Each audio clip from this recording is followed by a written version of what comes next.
start the show. Oh, that was so good. Yeah. That was so good. I know. Underrated Taylor Swift song. And I'm just an underratedly good person to start shows. Yeah. Woohoo! Woohoo! Hey guys. Hi. Hi, how you doing? I'm Rory. And I'm Roni. And welcome back to Have and Have Not. the show where we do what, Roni? The show where we torture each other for funsies. Welcome to the second half, right, of season 3. This is what this should be. Yeah, it is. Oh my god. I'm so excited today, Roni. Because why? we are reading From Blood and Ash. What a great book From series. Blood and Ass. Ooh. From butt plugs and ass. Oh, you took it too far. I think I took it exactly far Well, enough. what are we drinking, Roni? We are drinking... Oh, yeah. Crisp. We basically just drink beer now on this show. Yeah. We're at this point of our lives where, we're just... I'm okay with it, though. I love beer. I'm okay with it, too. I don't have a very profound selection of bar accoutrements. So... Don't worry. We'll post something fun. Yeah. It's got to be something with honeydew liqueur. Oh, my God. We'll talk about the honeydew, We'll talk bitch. about the honeydew. That's going to be really, really fun to talk about. But what are you drinking? I am drinking a Montauk beer. India Pale Ale. India Pale Ale. And I'm drinking Fat Orange Cat Baby Kitten. Mm-hmm. I think we've featured that on the show before. We have. That'll be my next one. It's very good. After intermission, that'll be what I'm drinking, because that shit's good. This is good, too, though. Our pizza's about to be ready, so... Our pizza is still not ready. They don't know that you paused it. But yeah, go ahead, Roni. Roni has something to say every episode. Let me get a sip.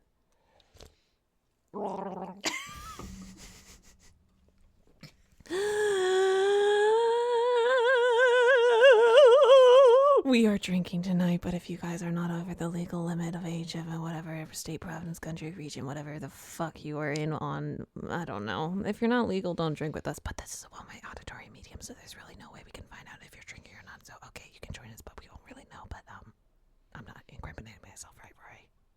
I don't think so. Okay. Don't drink Yay! if you're not legal. But we are drinking. But if you do, we wouldn't know. Because why, Rory? It's a One-way auditory medium, baby. Baby. So I'm actually so excited to talk about this I know book. you are. You read this book in a day. I read this book, in 2 days. I got through it so quick because 2 things. Number 1, this book was what I wanted from the Sarah J. Maas universe. The Massiverse. Like, this book was what I expected from Sarah J. Maas and only got batshittery. Like, this book is batshit, but in a way that's actually fun. You know? Like, Yeah. I can't explain it. I've said before. What is it? Guano? What? Remember Ace Ventura, Pet Detective, the second one? Yes, batshit is called guano. Yeah. So this one is guano, man. This one's guano, man. Yeah, sure. It's elevated batshit, I guess. It's refined guano. Well, here's the thing, right? I don't know. I've said before, but I don't know what it was about SJM novels that really just grinded my gears. They were like tailor-made to piss me off. But I actually really like, silly new adult fantasy novels. And so I had fun with this book. She live texted me so often, and I'm going to have to read some of the text. Please do. That'll be fun. Because I stopped taking notes after a while because I was so engrossed in the book. She was just too excited. Yeah. And I'm so glad that she was. Now, that's not to say this book is absent of, stupid shit. But this is what I'm talking about, where normally I'm really not so, negatively analytical about dumbass books like this. So this book kept me entertained, so therefore I enjoyed it. Whereas a lot of what, Throne of Glass, for example, I was so confused and bored the whole time. Yeah. So That's this will be fair. a fun episode because as much as like I'll roast some of the stupid shit in it, Like I her actually Yeah. Oh my god. Yeah. Oh my god, her name is so dumb. But like as much as I'm going to roast some of the stupid shit in it for, and I know a lot of people really hate this book for some reason, but I think It's okay. So I loved this book when I first read it. I gave it a solid 4 stars. I gave it 4 stars on Goodreads when I finished But it. the thing is, it has so much potential and it's all wasted. Yeah, but I'm starting the second book now. We won't talk about it, but I get why people get upset as the books go on. But the first book, I gotta say, guys, I'm sorry, was solidly entertaining and I really enjoyed it, which is a fucking shock because I read, first of all, coming off 7 Throne of Glass books and the fact that I've read books by Jennifer L. Armentrout before. The Wicked series, right? I read the Wicked series, which if you guys don't know, the Wicked series is so bad that there are literally passion flicks movies about it. That's how bad they are. So there are times in this book, though, that she definitely rips off her own work. Like, there are times where she uses ideas in this book series that she definitely already used in Wicked, which was an objectively she worse does that series. with the prequel series too.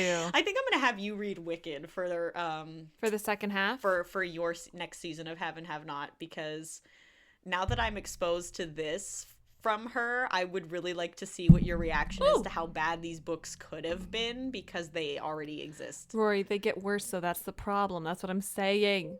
Our pizza's ready. Oh my goodness. We'll be back in just a few. Alexa, stop it. We'll be back, guys.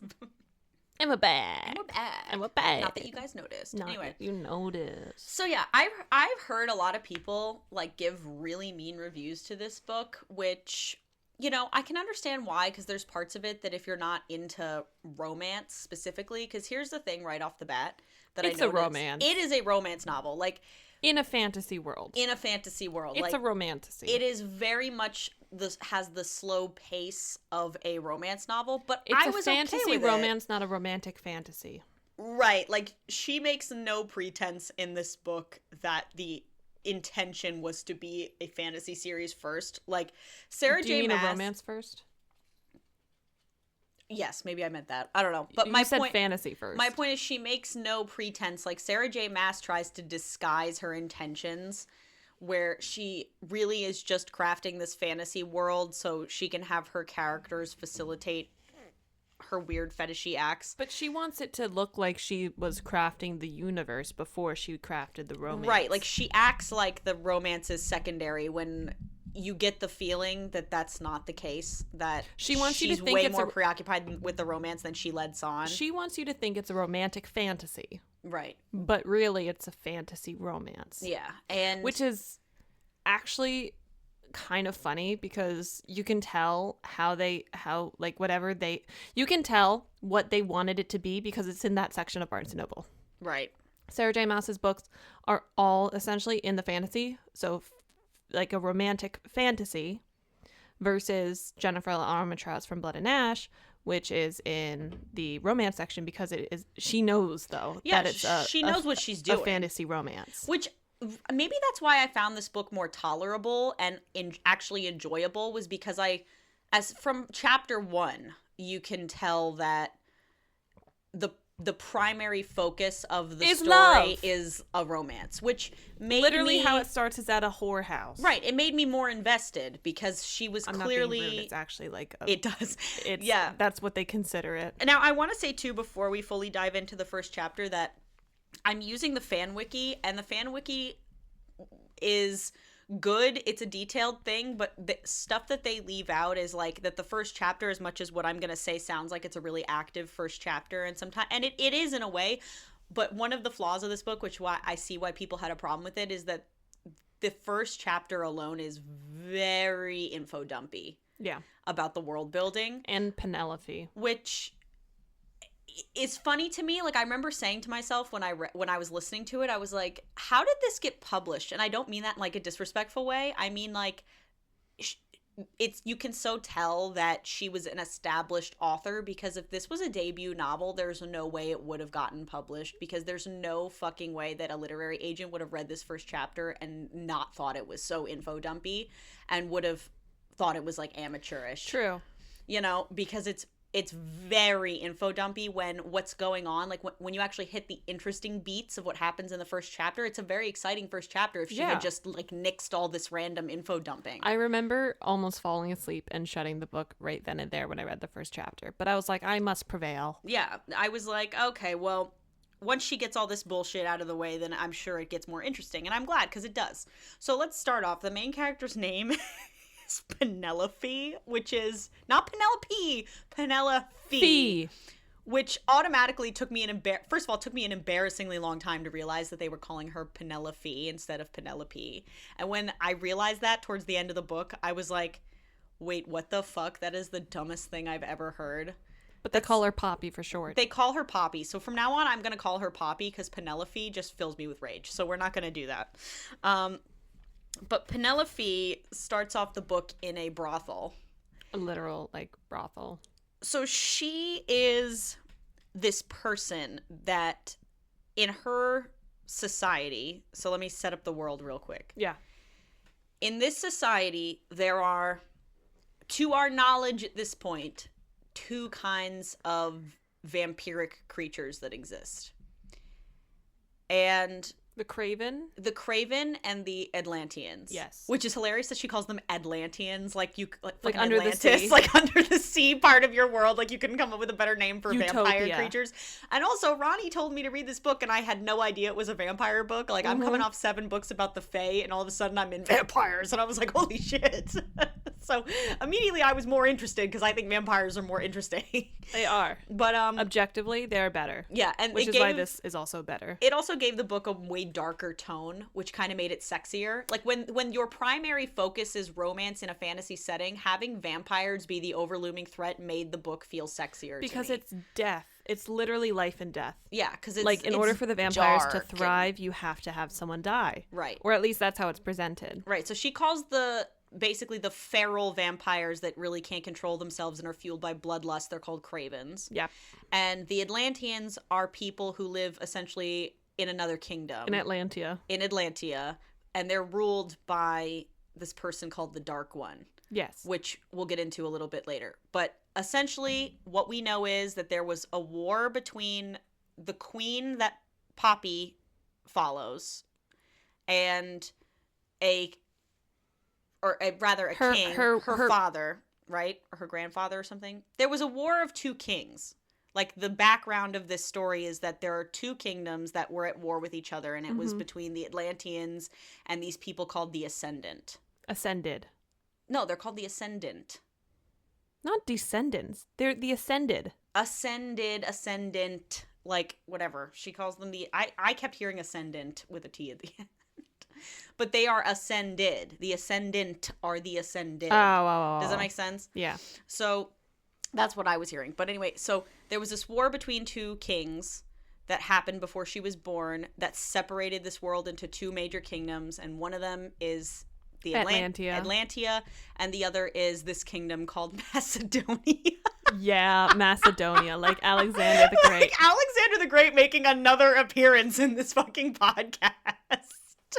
Oh my god, he's following me. I love Alexander the Great. That's kind of why this is funny, because I really like Alexander the Great, and people keep stealing things from his history and putting them in their shitty YA books. Macedonia, guys. They're literally in Macedonia. So it was this war between Atlantia and Macedonia. So she's not very creative. This woman cannot look. It's a common theme throughout this series and her prequel series. This woman cannot have an original thought. Yeah, for real.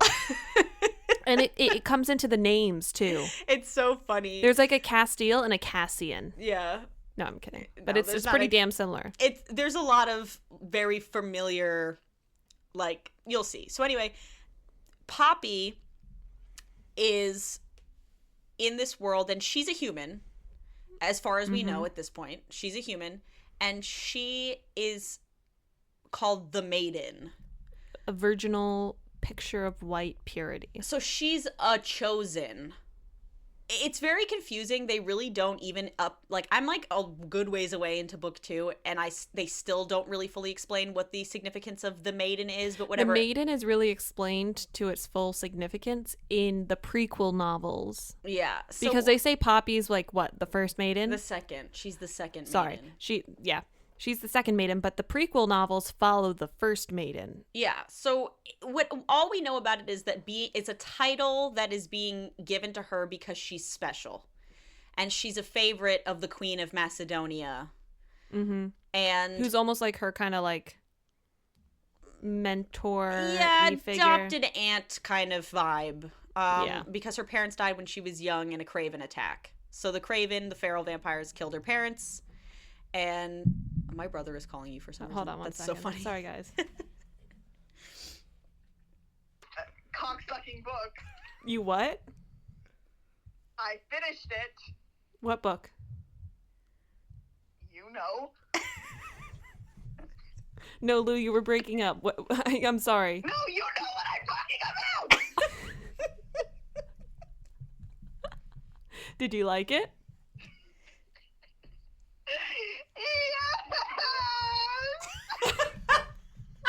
Yes!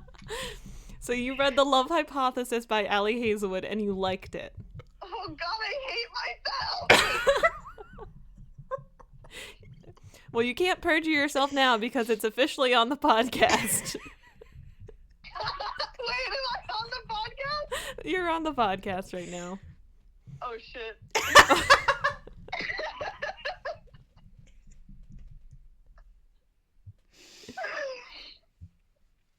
Okay, I'm gonna go.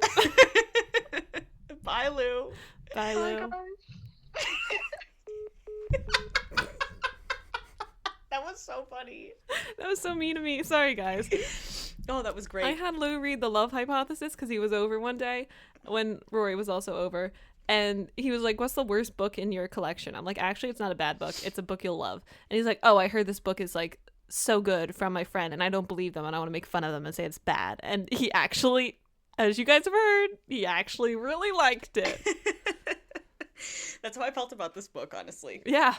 That, like, I liked it despite myself. Because, so anyway, I'm giving all this background so when I say things later, it's not confusing. Because it took a very long time for her to explain all this stuff. And she still doesn't explain it to its full extent. And it's just easier for me to give you all this background now. So, Poppy's parents were killed in a Craven attack.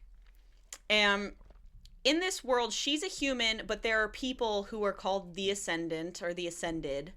And when they turn a certain age, they quote unquote ascend, which according to them is they are granted immortality by the gods. That's what we're told. In a very weird kind of culty way. Yes, that this world is very shrouded in religion. I kind of like the religious commentary because not only that, but these people who when they become ascended, people in this world who stay human have to give like their second and third children over to the ascended who like basically sacrifice them to the gods. Yeah. And it's considered this great honor. And Poppy is supposed to ascend one day, but right now she's being kept the maiden, young being kept and virginal. human, being kept young and virginal, but she knows one day she will ascend like her brother who's ascended and who she hasn't seen in a couple years since his ascension. Mm-hmm. So, and she's the second child. She's the second child. She's special because she's a second child that will not be given up. Yes, because we find out later. Well, it's hard because there's reveals, but there's a couple so many reveals. Fucking reveals. Yeah, she retcons a lot of stuff in this series. It only gets worse. But like literally, Rory texted me. She was like, "There's so many layers to this onion." Like she'll tell you like this is why something happens. And she'll be like, "Psych, that's not the fucking reason." And that's like, not the full truth. Can I tell you? All throughout the beginning of this book, things would come up, and I'd be like, "That's kind of dumb and is very flimsy at best." But then she'd be like, "Psych, it was flimsy because it's not true." I'd be like, gagged. So, like, I was over here thinking I was smart that she was giving very flimsy, like, rationale or reasons behind, like, her explanations. But no, they were just straight up lies. Really they were just straight up lies. But, so anyway, Poppy is kind of rebellious because she's been cooped up in this fucking castle. She's under the protection of this duke and his wife, the Duchess, who are Ascendeds already. And the Ascendeds are immortal. Mm-hmm. And, she's under their protection until she comes of age and she can do her ascension, right? Yes. So she likes to sneak out and be like rebellious. So she sneaks out to this brothel called the Red Pearl. Yep.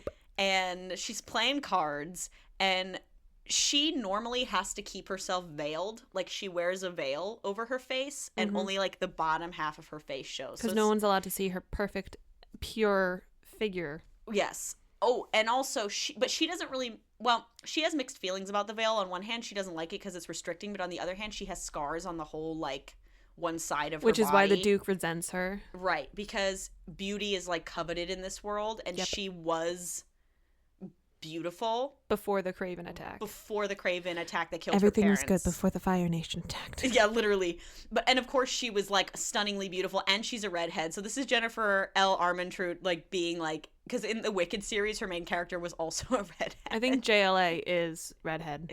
That makes sense, because her two main in the only other series I've read by her main character was also a redhead. So she was, of course, this beautiful redhead, and then when the Craven attacked her parents and killed them, they also attacked her, but she notably didn't turn into a Craven. Which is weird. Which is weird, because most of the time when you're bitten by a Craven, you turn into one. So that's giving us a hint right away, very early on in the book, why maybe she's the maiden, or why she's special to these because people. She was saved. Yes, because she was saved.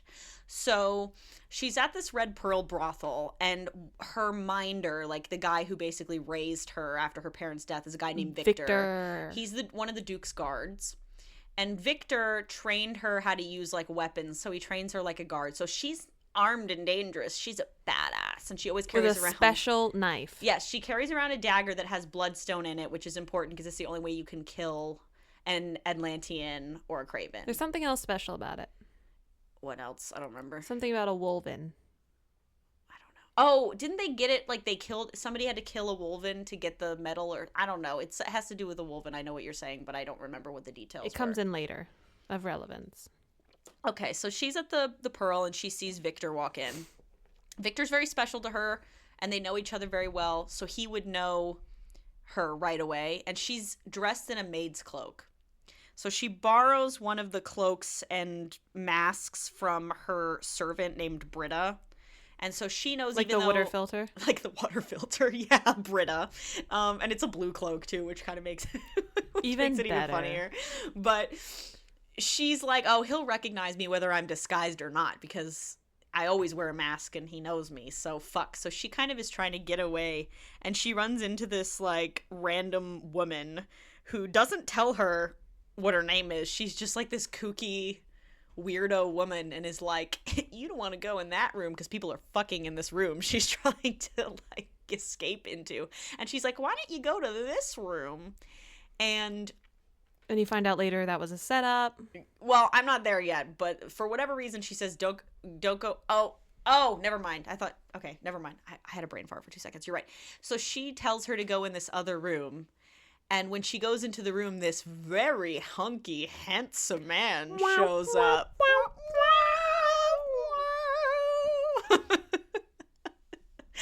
And she knows his name because she's heard of him. Why has she heard of him? Because, well, I forgot to mention that there's this guy named Eric, who's one of the guards, and it's Eric, but it's spelled with an A, which is so fucking stupid. Eric. And Eric, they pronounce it Eric. No, I know they do, but, like, if I had read that, I'd be like, Eric. Yeah, Eric mentions in the Red Pearl that this other person was killed in a Craven attack, and that the Cravens are attacking soon. Like, we're setting up that the Cravens have been, they're coming in on the Duke's area. Right, that they're very active lately. So she goes into this room, and she knows this guy whose name is Hawk Flynn. In my notes, I was like, his fucking name is Hawk Flynn. That is the stupidest, fakest name ever. Little did I know. Which we'll get to. We'll get to it. I felt like such a fool, Ronnie, because I was You even told me, you're like, Hawk Flynn is the stupidest fucking name ever. I was like, what is this fucking name? Of course his name is Hawk Flynn. But I was like, okay, so this is our love interest. Here's our homme du jour. And he's a royal guard, and he's transferring from this place called Carcedonia, supposedly. Or rather, he had transferred a few months ago.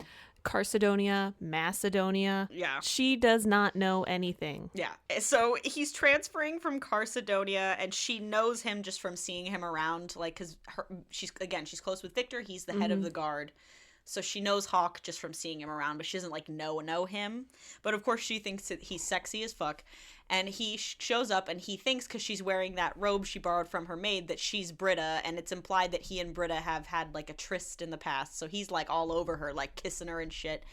And once things are getting hot and heavy, he realizes that he stops, and he's like, "Who are you?" and he's British. I died. Like, I was listening to this in the car, and all of a sudden she's, like, narrating like normal. Like, the narrator for this book was actually really good. I loved her voice. But she was like, "I'm being Poppy. I looked at him, and he, like, leaned up, and he goes, Who are you?" She called me. She's like, "He's fucking British?" He's British. Because, of course, he's fucking British. And that was just so funny. So anyway, he realizes it's not her. But Poppy,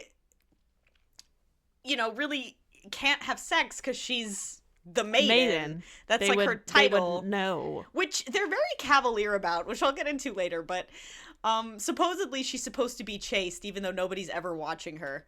But she can't have sex with him, and he realizes, but she won't tell him who she really is. He just knows it's not Britta. He doesn't know who she is, at least to her knowledge right now. So Poppy tells Hawk that she's not going to take off her mask, even though he keeps asking her to. And they basically get all hot and heavy again. And he finds the dagger that sheathed her thigh. It's all very sexy. But... Oh, it's a woven bone handle. Yeah, that's what it is. Sorry, I forgot. So the handle Wolven had to die. A Wolven is basically a fucking werewolf. So again, she calls the vampires like Cravens and Atlanteans. And Vampire. And Vampire, which we haven't learned about the Vampire yet, but then she calls the werewolves Wolven. I don't know. This is a pet peeve of mine in, like, fantasy. Just call them fucking vampires and werewolves. Like, who are you? You're above doing that with the shit that you're putting in this book. Come on. No, she's not. Come on. Just call... So I don't have to learn new terms. Can you just call them by what they are, for real? She's like, Craven. But what's so funny about this scene is that Poppy's like, "I'm a strong, independent woman." And she, like, assures him, like, "I know how to use a dagger." And she stabs the bed. And I'm like, okay, girl. Ooh. You know how to hold a dagger. She's very Feyre-coded. Like, Poppy is a little bit smarter than Feyre, but not much. No. And in fairness to Poppy... But this is why she's Feyre-coded, is that both her and Feyre, for example, are, like, trying so desperately to be, like, strong, autonomous characters, but because of the people they're surrounded by, they're fucking dragged and manipulated around like rag dolls. You told me that. You're like, she's trying so hard to be herself, and she just can't. Yeah, she's just being manipulated no matter how hard she tries to make decisions for herself. It's like, nope, bitch, sorry. This is a fucking labyrinth that you cannot escape from. Which she always ends up doing, like, dumbass shit. But anyway, yeah, she's a badass bitch. She's been trained with weapons. She's a badass cool. bitch. She don't take no prisoners. Yeah, cool. So, again, I really want someone to write this kind of story where her gift is her being smart. I'm so sick of giving women a sword and saying that that's, like, enough. I don't know. I'm just getting tired of it. I feel like it's this really lazy way for authors to be like, she's not a slouch, she's a badass, she knows how to wield a knife. And I'm like, what about if they're pretty? She's not a slouch, she's pretty. Yeah, she's pretty. She got a good face. And also, she ends up always getting saved by the main love interest anyway. Like, that's another thing that you see a lot in a Sarah J. Maas book, or, like, in this book, where they're very, like, Poppy and Feyre, for example, have very little personality, and what you do know about them ends up being, that they're brave, but they're brave in, like, a really dumbass way, in that they'll literally do something very, very brave, but really stupid and unnecessary. And because it was a stupid, brave thing to do, they end up getting saved by the male love interest anyway. So it's like this lazy way for the author to have their cake and eat it too, where it's like, look, she was being proactive, but then she also gets to swoon in the arms of her man. And I'm like, fuck you, because it just makes me think they're an idiot. Yeah. Like, being brave doesn't mean you, like, throw yourself into unnecessary danger to prove a point. Like, fuck you. Now I'm just annoyed with you. That means you're just unaware. Yeah, that just makes you an idiot. Clearly you're incapable. You're not cool. You're just not using your brain. So anyway, this other guard shows up and interrupts their little, like, tryst, and his name is Kieran, and Kieran becomes important later. Kieran is very Cassian coded. Yes. And Kieran arrives, and Hawk's like, you wait here, and Poppy's like, oh, sure, I'll stay, but then she kind of lies and then leaves. Although she considers it, because she's like, wants to fuck this man. Desperately. Like, chapter 2, she is panting over this man, which I get, because I think Hawk is kind of hot, even though his name is dumb. So anyway. But he has an accent. That kind of is what makes it, I think, hot. I mean, if he really had an accent, but it's kind of stupid why he has one at all. So anyway, the next morning, Poppy has this companion. It's her lady in waiting. Her name is Tawny. And which, by the way, she is the only POC in this book. And her name is Tawny. And she's a fucking servant, too. Cool. Yeah, thanks, JLA. Yeah, for You didn't real. really think that one through, did you? They never do. So She named the only POC a color that is dark. Tawny brown. This fucking dumbass. And it's spelt like Tawny. And I knew somebody whose name was Tawny, but like Tani, which is a name like Tawny. But this is Tawny. Tawny, like the color. Yeah. Like the brown color. Yeah. For your only black character. Yep. Oh, I just almost burped. Yeah. Yeah. So anyway, after a useless chapter of her basically being like, I shouldn't tell Tawny, she ends up telling Tawny that she went to the Pearl, and Tawny's like, girl talk. She met a man.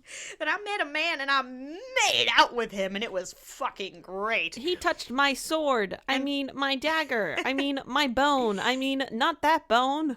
Yeah. And so Victor tells Poppy that there was a situation in town that they need to take care of, and Poppy and Victor sneak out of the castle and go to one of the houses in town where a white handkerchief has been put on the knob of the door, and that's like a signal, I guess, that something's wrong in the house. And this is where we get the first indication of like what happens to people who are attacked by cravens. Yeah. So she goes in there and she kills somebody who is bitten by a craven. It's a mercy. Like, it's seen as a mercy kill. How does she kill? She stabs it with the knife with her special knife in his heart. And it's like a thing because they're trying to prevent like craven. What is her special spreading. power, though? Oh, right. So we see the first glimpse of what her powers is she makes him not feel pain. She's like an empath. Yeah, she's an empath. She's very Jasper Cullen. Yes. Like, she's Jasper Cullen. Like, if you guys have read Twilight or know anything about Twilight and what, like, Jasper Cullen's or Jasper Hale's powers are, then you'll know what her powers are. Because she basically has the same ability, where she can feel other people's emotions, and she can also make other people feel things. So she makes him not feel pain first, and then she kills him. Yes. So she kills this guy. It doesn't really matter what his name is. But what it does tell us is that Victor is using her and her powers, even though she should be guarded by him. So he knows about her powers, but most people don't. And he also knows that she didn't die in a craven attack, so even if the person was to transform into a craven, she would be safe, or at least in theory she would be. And we still don't know why. Like, there's a lot of stuff shrouded in mystery in this book. So all we know, which at first I was really annoyed with, but then when I realized it was like a running thread in the whole book, I was like, okay, like I resigned myself to it. At first I was like, is this some SJM bullshit where like you're just not going to explain something for no reason? But I feel like it's kind of like good and bad, because you can't trust JLA because she, one, withholds information, and two, the information she divulges ends up being faulty information. So she, not in this book, because this book, it just felt like a bunch of twists. Like, it genuinely does. In later books, though, it feels like she's lying to you. Well, I see what you mean. In later books, it comes off as a bit of a retcon. But But here's the thing, right? I wasn't as annoyed with it as I am in, say, like a Sarah J. Maas novel, in that in an SJM novel, they'll withhold information, but it'll be like for no reason. yeah. Like, you'll be like, wait, why was that a fucking secret? The way she does it in this world is like, because it's told from Poppy's first person perspective, it's not a third She's person naive. narration. Well, she's naive, and also, why would she need to explain to me all the details of being the maiden? She's just narrating her life. So but they never actually tell her what she's supposed to do as a maiden, and she says that too. She says that. She's like, what the fuck even is this? And they're like, they keep telling her she can't question it because it's an insult to the gods, like it's an insult to the religion. And she'll find out on her birthday. Or upon her ascension, essentially. Which is implied to be on a birthday of hers. Yes. So it's all like Part of the divine plan. part of the plan. So I was less annoyed with all this like withholding information because it's never presented like that somebody could have, you know what I'm saying? Like, Sarah J. Maas will do it where a character specifically will be like withholding information from other characters for no discernible reason. Whereas this is like, clearly she's not telling you information because she wants it to be revealed at the right time. Yeah. And that makes sense. Until it doesn't. Until it doesn't, you'll- but I'm talking about this book. This in book. specific. In specific. In this book, I know, it was fine. but this book was so good, and that's why I'm so mad, is that there was so much potential. Yeah, I can see, because I'm already like starting to see faults in the second book, but in the first book it was good. The second book suffers from middle book syndrome, and also a case of the writer probably isn't writing her own books anymore. Right. I'm very convinced that JLA has a ghostwriter at this point. You think so? I think so. Well, this book was much better written. That was another thing too that was a little jarring, going from 7 SJM novels to these books, is that SJM is like 90% dialogue.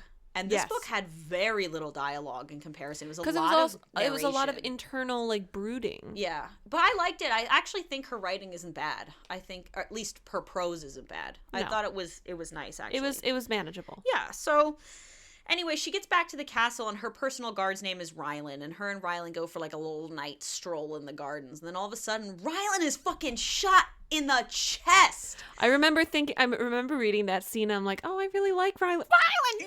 Yes, literally, I was like on a walk, and I was like, oh, Rylan's like a main character. That's nice. And then he gets fucking shot in the chest, and he dies. And I was like, what?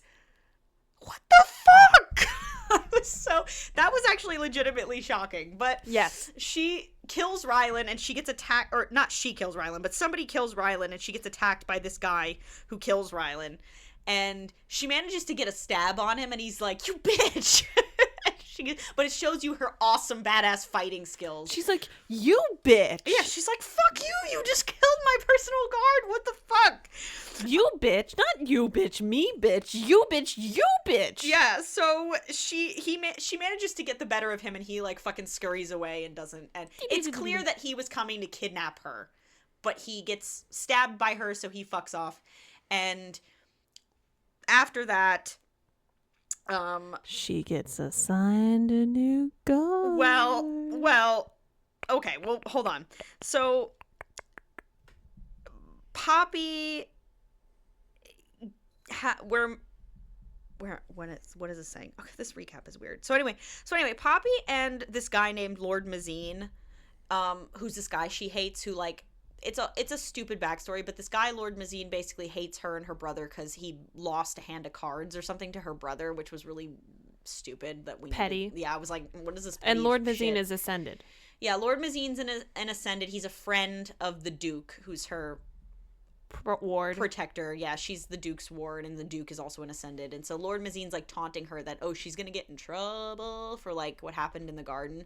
And then they hear a scream. Why the fuck would she get in trouble? I don't know. Like, that was weird. I was like, I mean, it was fucking Rylan who fucked up, and he got killed for it, so he gone. His comeuppance has come, and it's up. Yeah, so, but they hear a scream.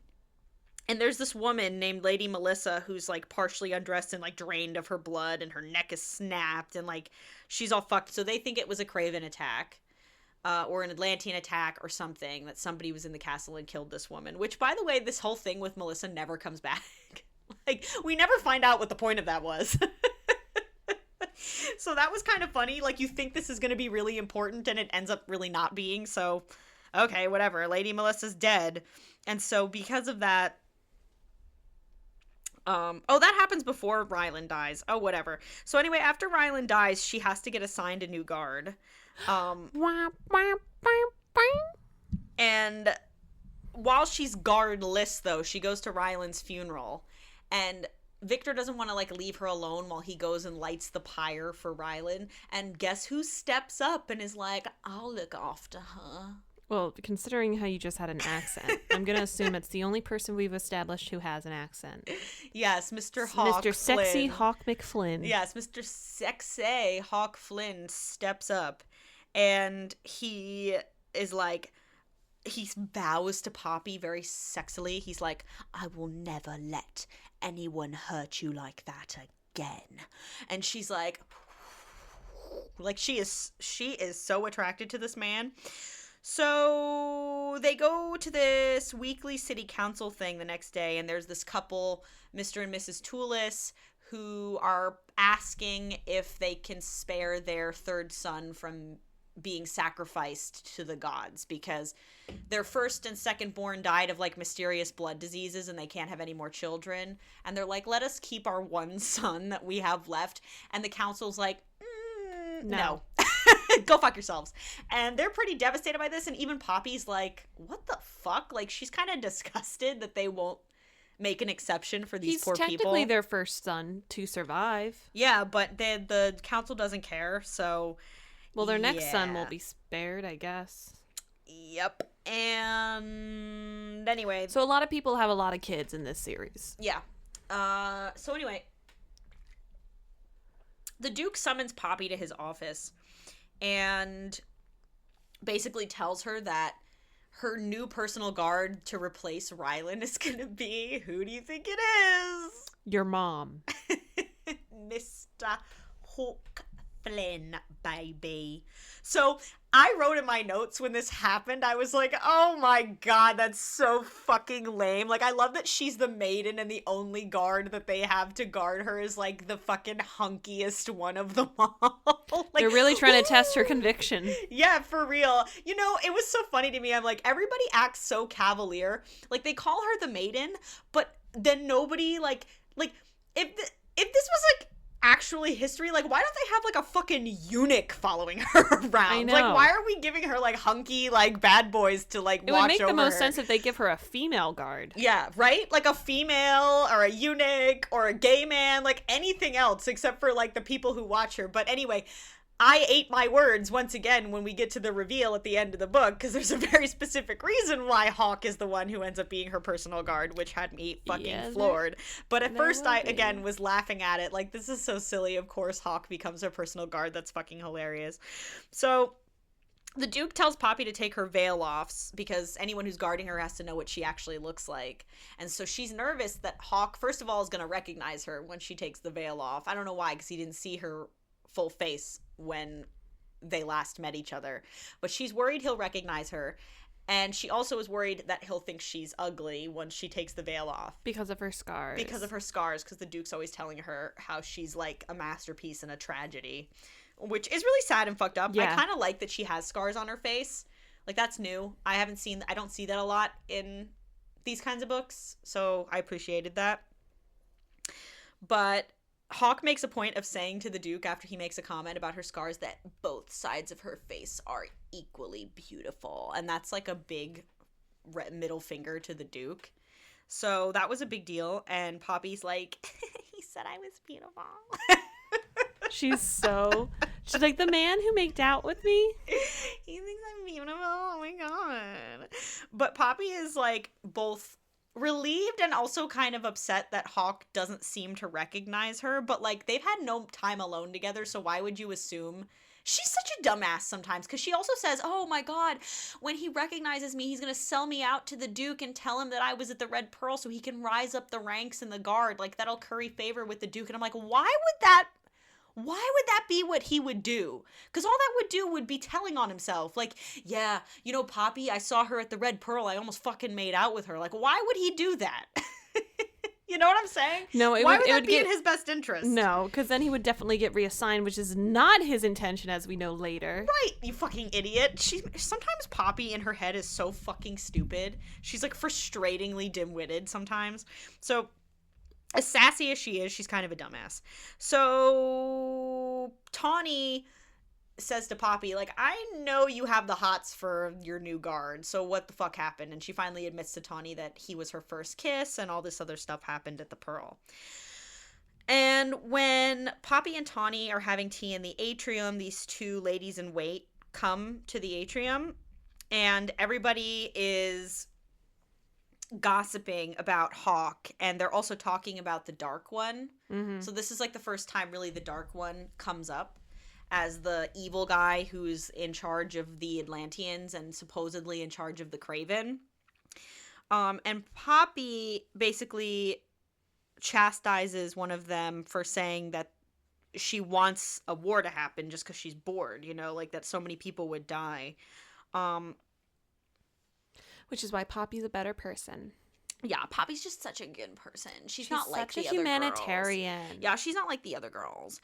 But after this whole little thing, the Duke summons Poppy to his office and basically like beats the shit out of her because she did something wrong by being in the atrium with two ladies in waiting, because it's like unseemly apparently for the maiden. So he like gives her a quote unquote lesson, as he calls them, and he basically like a la like Anastasia Steele like beats her with the cane or some shit on her ass. And Anastasia Steele. well, that's what happens. I know, but that one's a sexy contest. Yeah, and so she gets like 7 lashes with the cane, and the Duke forces Poppy to strip off her top half, and Lord Mazine holds her hands down on the Duke's desk, which is really fucked up. Like it was a really fucked up scene. Yeah. So you do feel bad for Poppy that this guy is clearly like a piece of shit sadist. Yeah. So I feel like people will think I'm just saying yeah. It's just genuinely like you're given the truth. Like I have nothing to add because he's just a genuinely horrible piece of shit. Yeah, he's terrible. I was like, this motherfucker better die by the end of this book. Okay, so anyway. Sorry, I'm reading my thing. Oh, but Hawk is like hyper attentive, and he makes clear to her very early on, he's like, I need to know everything. I'm like a fucking I need to know when you pass gas. He's like, I need to know when you take a shit. I need to know like everything about you. I need to know. I'll find out everything eventually, and you have no secrets. I'm so attentive and so like I'm a fucking vigilant hyper machine. She's gonna become attuned to her shit schedule. Yeah. So Poppy eventually notices while she's looking out the window. Oh, sorry. That there's torches on the rise, as they call it, which is like what, the mountains or something. It's like, yeah, it's like the border. Well, anyway, she knows that the Kraven are about to attack, so Poppy, because of the torches on the rise. Because of the torches. So Poppy, being the badass that she is, like takes out her torch, or not her torch, her bow. And she sneaks out the servants' entrance, which she's been using to get in and out of the castle when she goes on her little outings for herself. And the castle goes on lockdown, and Poppy leaves wearing only a nightgown, a cloak, and this is what I'm talking about. Like, you're trying to sell me that this is a badass thing to do? No, bitch. It's dumb. Like, this is not, oh my god, Poppy, what a badass. That was such a cool thing to do. I'm like, no, bitch. That was stupid. You were just objectively not using your brain. Like, that's not brave. That's just idiotic as fuck to just run out. Like, yeah, no. I won't leave this to all my hunky, super jacked guards who've been trained for this shit. I've had a few knife lessons and bow and arrow lessons, and I'm gonna run out and fight some Kraven in my nightgown. I'm gonna beat your ass. Yeah, in my nightgown. So Poppy goes up on the rise. In her white nightgown. And once she, like, gets up there, that basically Hawk stops her and is like, why are you doing this, you fucking idiot? And she tries to be like, he's like, no, girl. No, that's love. not gonna Let's happen. go back home. I'm your personal guard, and I'm not gonna let you fight Kraven, okay? But she ends up knocking him to the ground because she's a badass. She's a And badass. it doesn't work. So she throws a dagger at his face, which he catches by the handle, which should have been a sign to me early on that he's suspicious. Completely, He catches it a la vampires from fucking Vampire Twilight. Twilight Vampire Diaries. Like, he's got these wicked reflexes. Wicked. Ooh, I didn't even do that on purpose. He's got these wicked reflexes. And so he catches the dagger and he like pulls her close to him. And she pushes the blade of her bloodstone dagger into his neck, which like draws blood. Oh, and Hawk has this nickname for her because he didn't know what her name was when they first met. He starts calling her Princess, which... Dumbass. Oh my god, it got so annoying. Like, every other fucking word out of his mouth every time he talks to her, he's like, oh, look at this, Princess. Well, you're not gonna leave here, Princess. Oh, that's very funny, Princess. And I was like, oh my fucking god. I'm so over romance novels having pet names. At least it's better than, well, it's not really, because in Wicked, the nickname was Sweetness, which was also stupid. And I just can't take it anymore. Like, they're just getting... No, it's bad. It sounds like a Passionflix film. Like, you know, cupcake, gumdrop, sweetness. Cupcake drop? No, like, literally in Passionflix movies, there's, like, the nicknames are, like, cupcake, gumdrop, sweetness. What are we at, a candy store? Yeah, like, it's so... Why? Or, you know, or like the like hating game, it was shortcake. Like, what is with this obsession with romance novelists and having them be like, have these weird dumbass nicknames? And Princess isn't even a good one. So they like tease and they banter and there's a lot of sexual tension. Oh, and this is where he reveals, though, because he calls her Penelope he calls her name. So this is when it's revealed, though, that he knew who she was the whole time. Like, from the fucking... Red Pearl, he knew exactly who she was. And basically, well, he says it's from the moment he saw her take off her veil, which is a lie. He knew her from the Red Pearl, but we'll get to that later. So he basically takes her back to her bedchamber like she's a little kid trying to steal candy at night. And she's like, I wanted to kill Graven. And he's like, okay, maybe next time, sweetie. That's really cute that you want to do that. But we're going to go to bed now. Okay, nighty-night. And she goes back to bed. But I wanna. Yeah. Do you want to start talking? I'm sorry. I'm saying you should take over the synopsis. I feel like I'm talking a lot. No, this is literally what have and have not is. I know, but my throat's getting dry, girl. Okay, I forget genuinely what happens next. I remember there just being a lot of filler. Yeah, there was a lot. It's a romance novel, so there is a lot of filler. It's just a lot of scenes of her and Hawk spending time together. It's kind of ridiculous, but I remember there was a scene where they were in a library and she was studying, remember? Yeah, and we get a bit times where he like barges into her room. There's some lore drop when it comes to like the war between the Atlanteans and the Macedonians, and then Hawk is like, well, that's not entirely true. Yeah, like there's two big scenes. Number one, he barges into her room at night and basically she thinks he's gonna like tattle on her, which he doesn't do, very notably. And she's pretty surprised that he doesn't tell her next time there's a Craven attack that she has to hide. He just says, wear better clothes. So he respects the women. He doesn't tell her to go and hide. I don't care if you go out there again. Just make sure you wear some pantaloons. Yeah. Wow, what a man. What a man, what a man. That's supposed to be one of the moments. And there's a scene where she's studying in the library about the Atlanteans and their creation and all that. It's just a lot of lore stuff that like the Atlanteans aren't immortal, but they can live a very long time. Like hundreds of years. Yeah, they just, like, the oldest Atlantean on record's, like, almost 3,000 years old. They still age, but, like, at a slowed rate. You know, it's, like, all this stuff about the world building. And how, the Craven... And, yeah, he makes a comment about how, like, the history book isn't correct. And she's like, what do you mean? He's like, I can't tell you. I'm Harry Styles. Yeah. Yeah, so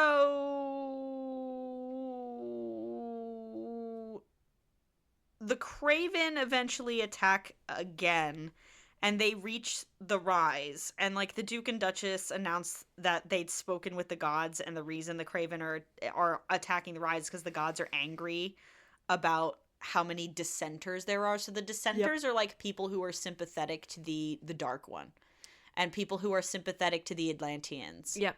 And they keep saying, "From blood and ash we will rise," and like somebody in the middle of the crowd during a thing is like, "What are they doing with the children?" Like, ask where your children are, which you'd think more people would do, but according to Poppy, it's like people are just so engrossed by this religion, which given what happens in America these days, I can't say is inaccurate. I mean, the FLDS exists, so people do crazy shit with their kids because of their religion. So, weirdly, I respected the religious commentary. I like that she frames the religion as being the problem. It was pretty well done. Yeah, I liked it. I like when... That's the thing. That was my issue with Sarah J. Maas, was that I was like, every time I'd put down a book of hers, I'm like, what is this book trying to fucking say? And that's not to say that every book has to have some, like, profound message in it, or that it needs to be, like, you know, fucking Moby Dick. But, like, I need to get something out of it, for fuck's sake. Like, even if it's just a grocery store romance novel, like, the answer in those books is, you know, follow your heart. You know, something, anything. Just a something. A modicum. Yeah, like, a modicum of any message is good enough for me. And 90% of the time in an SJM novel, I just didn't know what she was trying to say. And at least in this one, there is, like, commentary about religious zealotry, which I kind of liked. That they basically, like, the Ascended are, like, scamming an entire country of people based on this religion they've created. Well, we didn't get to quite that yet. Well, we're getting there, though. There's seeds planted that the Ascended are not all they seem to be. And they're not telling the truth. And people are questioning their devotion to the gods. Yeah. So that's a whole thing. These gods who remain relatively unnamed. Yeah. So this man shouts out during this announcement, like, what are you doing with the third and fourth children that were handed over during the rite? Why has nobody ever seen them? Like, what are you doing with these people? And they're like, shh, and he, you know, he's arrested and eventually killed. So she tries to talk to the Duchess about how she thinks her powers are changing. So for some reason, Poppy's powers are, like, altering, but they've kind of been altering her whole life, so I don't know why she's so concerned about it now. It's because they're altering at a higher magnitude. Oh, really? Like, they're becoming more strong, more fast, more wild, a bit quicker. All right. And that's part of, like, the next book and a half and 2 books. It's going to talk about how her powers are becoming out of her hand a bit. Well, notably, she can't use her powers on the Ascended. Yes. So when she tries to feel what the Ascended are feeling, she feels nothing. So for whatever reason, her empathy doesn't work on them. Or that's because they have no emotions. Yeah, we don't know if her powers don't work, or they're just emotionless. Maybe they're dead, and therefore she can't gauge their emotions. Mm-hmm. Perchance. Yeah, there's actually a lot of cool, like, rules of the magic. Well, there's a lot of cool Easter eggs. It's also interesting because it doesn't feel like a magic system. No, it doesn't feel like a magic system. The magic, there's not really a lot of magic in this book, to be quite honest with you. Which is funny because there's so much fey magic. Yeah, there's... in, like, the ACOTAR. Right, like, there's really not an abundance of magic. And actually, this book does a really good job of establishing that Poppy's, like, quote-unquote powers, first of all, they're not, like, godlike powers. They're just empathy powers. And that it's very unique. That this is, like, not a normal thing for somebody to have, and that's why she's special, and that's why she's the maiden. Which I really liked, that, like, there wasn't this, like, abundance of people with powers. So that was cool. And there's actually a lot of Easter eggs that set up the reveal at the end of the book. Like this, like that she can't feel the Ascended's powers, that, like, Hawk mentions that the history is, like, not real, that, like, you know what I'm saying? Like, if you actually now, like, me talking about it, there's things that even I didn't notice while I was reading. Because you were too enraptured. Yeah, because I was like, oh, I'm just invested in the silly romance, this is fun, whatever. But she actually does a really good job of throwing in, like, it doesn't feel like the twist came out of nowhere, which is what makes a good twist. You have to give me breadcrumbs. And this one had so many twists that it was, like, basically a lemon martini. Yeah, it had a lot of twists, but they all made sense. You know what I'm saying? So that's what I liked. But basically the Duchess tells Poppy that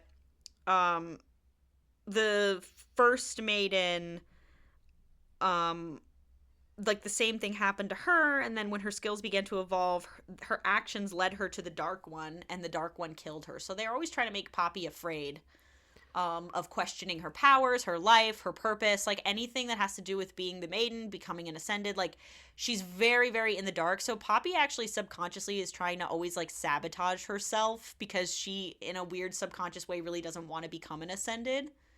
Because it's like she the notices unknown. There's something that's wrong with them too. Yeah, so she's a little bit hesitant about even wanting to be an ascended.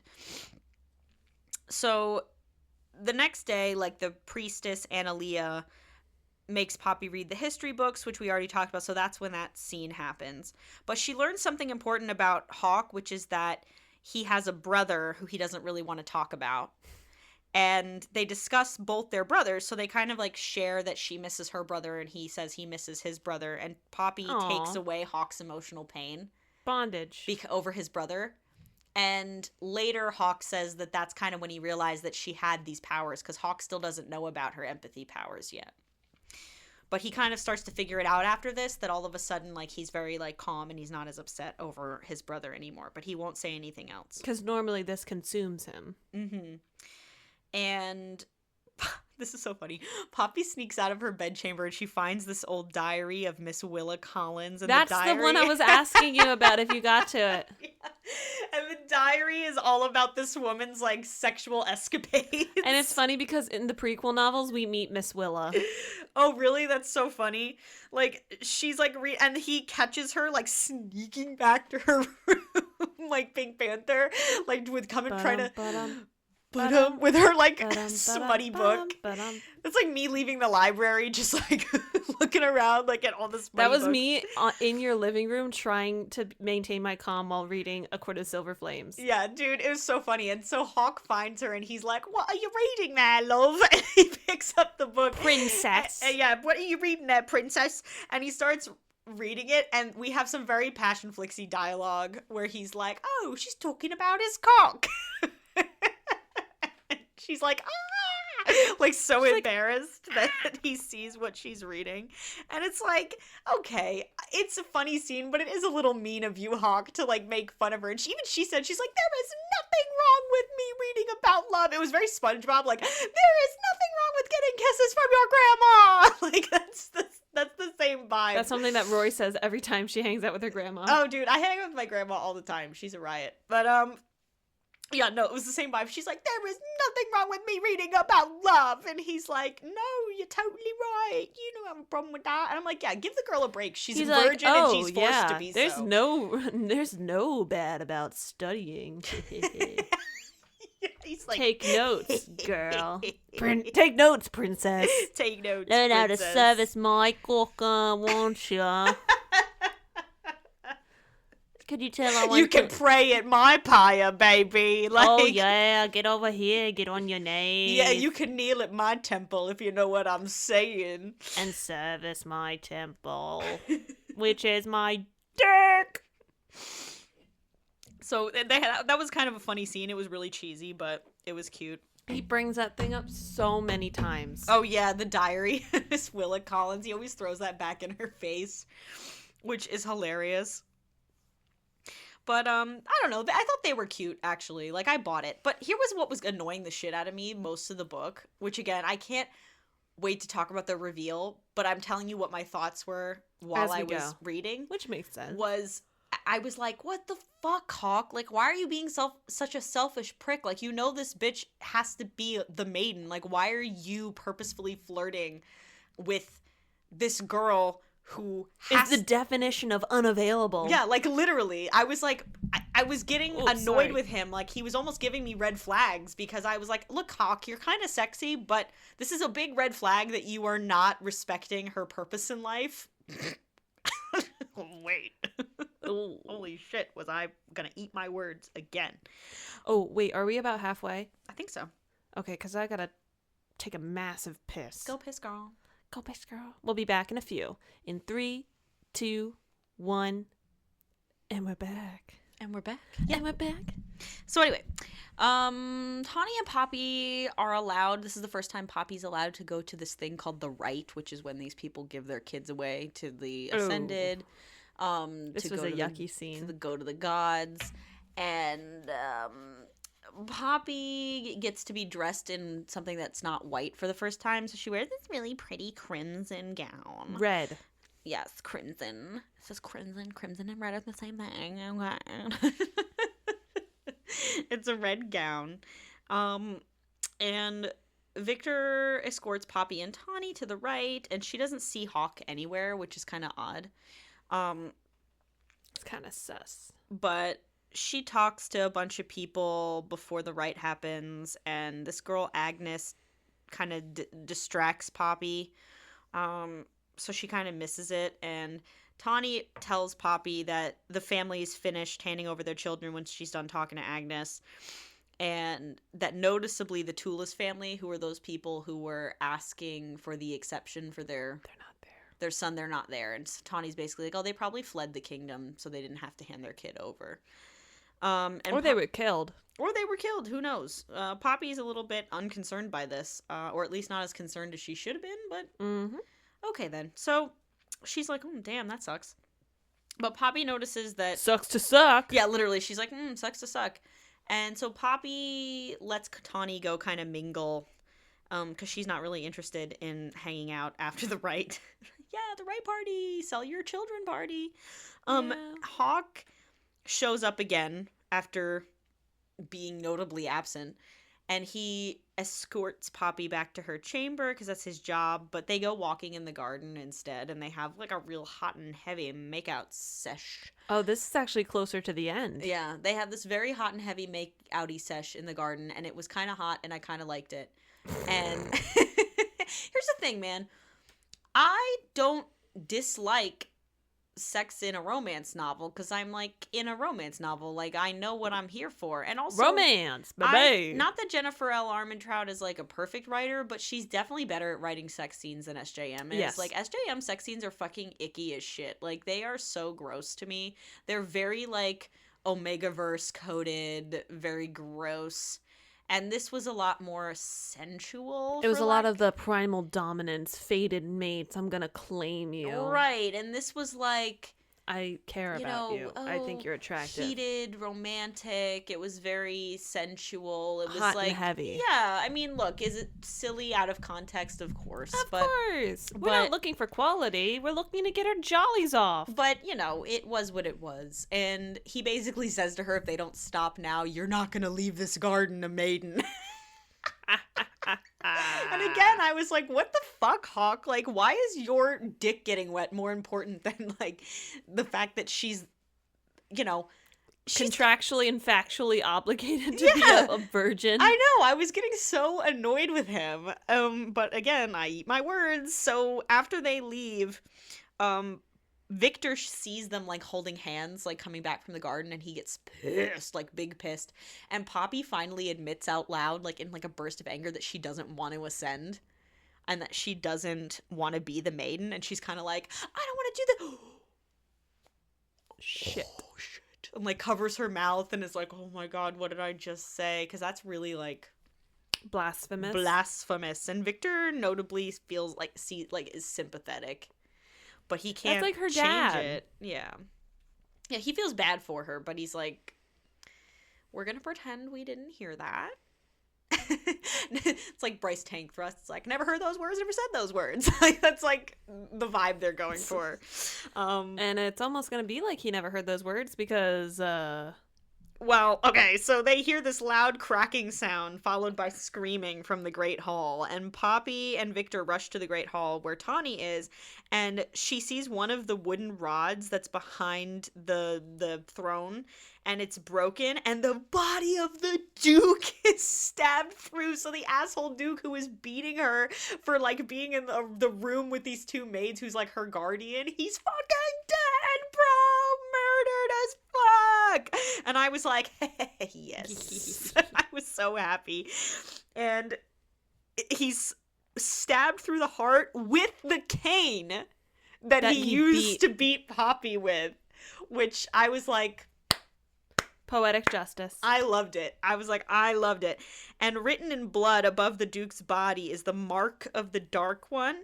And it says, from blood and ash, we will rise. I got goosebumps. I actually got goosebumps. That was such a cool scene. I loved it. But then something even worse happens, which had me shooketh. Not something even worse. Something bad happens, because nothing bad happened in that scene that I recall. Well, that's true. I mean, nothing bad happened in that scene. But shit gets wilder when the dissenters start blowing up the windows in the Great Hall. So this wasn't just an attack on the Duke. Like, people are getting fucking murdered. And they're killing people outside. And Victor and the royal guards form, like, this protective circle around Poppy and Tawny. And which makes you wonder, why is Poppy so important? yes, it's very odd. How important this one version has to be. Yeah, so it's clear that there's more to the story than what the Ascended have told her about why she's significant. So they're trying to get a hold of her real bad, and eventually, though, her and Tawny are kind of pulled apart and lose one another in the crowd. And a bunch of people get murdered while she's trying to run away. And Poppy pulls out her dagger and fights with Victor, and they take down some dissenters. And the Duchess is kind of shook that when she sees Poppy using a dagger, she's like, how the fuck do you know how to do that? But Victor, Tawny, and Poppy are trying to leave when one of the dissenters throws a sword at Victor and kills him. And I literally wrote in my notes, no, Obi-Wan! And like, this was such a Obi-Wan moment. And it was very much like the old mentor getting murdered, you know? It was like fucking the old dragon rider in Aragon, like like Gandalf like dying in Moria. Like it was so dramatic. I knew Victor was marked for death. As soon as this attack happened, I was like, Victor ain't leaving this alive, and I was still sad about it, which shows you that she did a good job establishing their relationship. Because she did a good job of establishing Ryland's like relationship in the one chapter where he was alive and present. Yeah, right. She does a good job at creating like an emotional tie to these characters. Mm-hmm. She does it very quickly and very effectively, which I think it helps that it's from Poppy's POV. Yeah, that does help. And like I said, it's but then again, silly. Feyre's books are from her perspective, and I did not feel that way. Yeah, but that's because I don't know what's wrong with SJM that she makes every character like an asshole. Like I don't know. Like she who makes was them Feyre like interacting with that we gave a fuck about? swaggering. Yeah, well, think about it. Who was Feyre interacting with in the first ACOTAR book that we actually cared about them? I guess Rhysand. Like she establishes her sisters are pieces of shit. Her dad's a deadbeat loser. Yeah. Like the only person I cared about was Lucian. Like Tamlin's boring as shit. Feyre's boring as shit. Like. So Alice. So you all who think this book is dumb might be thinking I'm giving it too much credit. But I don't even care because I did care about these characters. Like, was I devastated when Ryland died? Of course not. But I was sad. I was like, oh, I thought he was going to be important. I liked him. Like, that was disappointing. And then I was sad when Victor died. Yeah, I was, like, genuinely sad when Victor died. He was a good character. Like, and they had this really nice, like, almost father-daughter relationship. Like, it was legitimately sad. And it was in the middle of this batshit scene where all these people are getting fucking murdered and somebody was just, like, pierced through with, like, these Dark One rebel words on the wall. Like, that was cool. It was a cool scene. I would love to see somebody, like, make a film version of it, because that would be cool as shit. I'm a slut for things written in blood. Love me some Chamber of Secrets core. Like, it's so cool. I liked it. So I want to say that the ambiance of this book is great. I don't know how to explain it, but, like, the aesthetic this book invokes, like, the ambiance this book just has. It's so good. It's like dark castle. Yes, it's very dark castles, Stone dark forests, like, sensual, blood-sucking castle magic. It's, like, it's cool. I wasn't gonna go that far. Well, that's the vibe she's going for. It's like she's playing into the sexiness of the vampire thing. I think you would love some of the fan art. You know what I'm saying? Like, I'm not saying that I'm super into it because, again, it's just another fetish for bodily fluid, but she's a little bit less gross about it than, say, like an SJM. But, like, it's not totally my thing, but I love the dark mwahaha vibe of the book. You know what I mean? I agree. It's very Dracula, but female. And that's why it sucks that, like, we have this great environment, Mm-hmm. and now we don't have it in the next book. Yeah, the next book kind of drops that. It starts to feel a little bit like ACOTAR book 1, you know, like Yeah. where just there's like random shit in the forest. A cabin in the middle of the woods. Yeah, it's not as compelling because the first book is very much like you're in Castle Dracula, you know what I mean? Like it was very cool. So Indeedy. while they're trying to escape, Victor dies, which I was devastated, and actually the dialogue and the audiobook reader were kind of killing me with this scene because she's like, no, like no, you're gonna be okay, no, like It was emotional. it was a good performance. genuinely emotional, and the audiobook reader fucking killed it. So it was good, and you felt like that was a blow to Poppy. Like it didn't feel like It was a bit below the belt.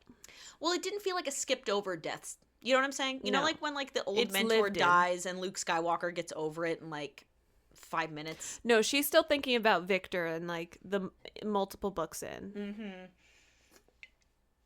So yeah, that fucking kills her. And the last thing he says is he's sorry for failing to protect her, which is so sad. But Hawk conveniently is like, "You okay, baby?" And he like, Are you okay? Are you lost, baby girl? "Are you lost, baby girl?" And he like takes her away. And Lord Mazine, who remember is the Duke's little friend who doesn't like, he taunts Poppy about Victor's death, and Poppy, in a fit of rage amid this bloodbath, fucking takes her dagger and fucking slices his hands off, and then slices his head, and fucking like Ellie in The Last of Us, like fucking Murders. like like murders the shit out of him, like frenzy, and Hawk's just standing there like shocked Patrick, like What? like the shocked Patrick star meme, like he's just like, what the. Okay. He's like, I'm not gonna read too much into this, but Hawk comes up behind her and pinches this nerve. Causes her to pass out. Oh, that nerve. So he just lets her like brutally murder this man, and he's totally fine with it. And then he's like, lights on. Lights off. Totally. It was really funny. But after Victor's death, she stays in her bedchamber for like a week. Oh. And the Duchess... She mourns for him. Yeah, she mourns for him. I mean, you know, I'm glad that we didn't have to read a bunch of chapters of her being sad. Like, I'm okay with authors being like, I was in bed for a week. Possibility. Yeah, Monday. Like, February, March, April. Yeah.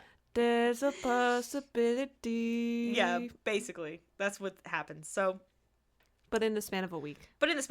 And yeah, Sunday, Monday, Tuesday, Wednesday. That just spinning camera. But she gets summoned by the Duchess, who's noticeably not very sad her husband's dead, because he was a piece of shit. And a lot of those marriages are marriages of convenience and alliance. yeah, so the Duchess basically tells Poppy that the Queen, whose name is Ileana, has ordered that Poppy return to the capital because she's not safe in this region anymore, clearly, because the Craven keep attacking and the Dissenters keep attacking, and a bunch of people have died already, and so she just needs to go to the capital and be safe. And she's not allowed to take Tawny, but her personal guard are going to take her there. So that includes Hawk, Kieran, who we talked about earlier, who's another royal guard from Cassadonia, where Hawk's from, and who's friends with Hawk, who's very Cassian coded. And Sorry, I don't know. Kieran is also of color. yes, so Kieran and Tawny are the only people of color in this book, but I still can't believe that like Tawny is like her actual name. yeah, I know, it's crazy. But Hawk introduces Poppy to Kieran, like, officially, and the Royal Guard. And so the people who are going to be traveling with her to the capital are as follows.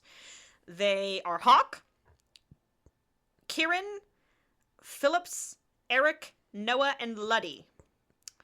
And Poppy rides with Hawk because she doesn't know how to ride a horse.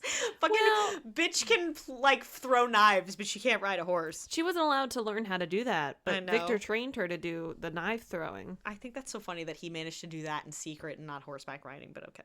Well, a horse is like 1,000-pound animal. Yeah. I guess you're A right. knife but is to something do, that you like, can do in the confines of someone's Well, she room. knows how to shoot a bow and arrow, and like doing all this Again, training. in Where the did room. she do this? In her room. In her room, she shot a bow and arrow in her fucking room. Her stone room. It just bounced off the wall.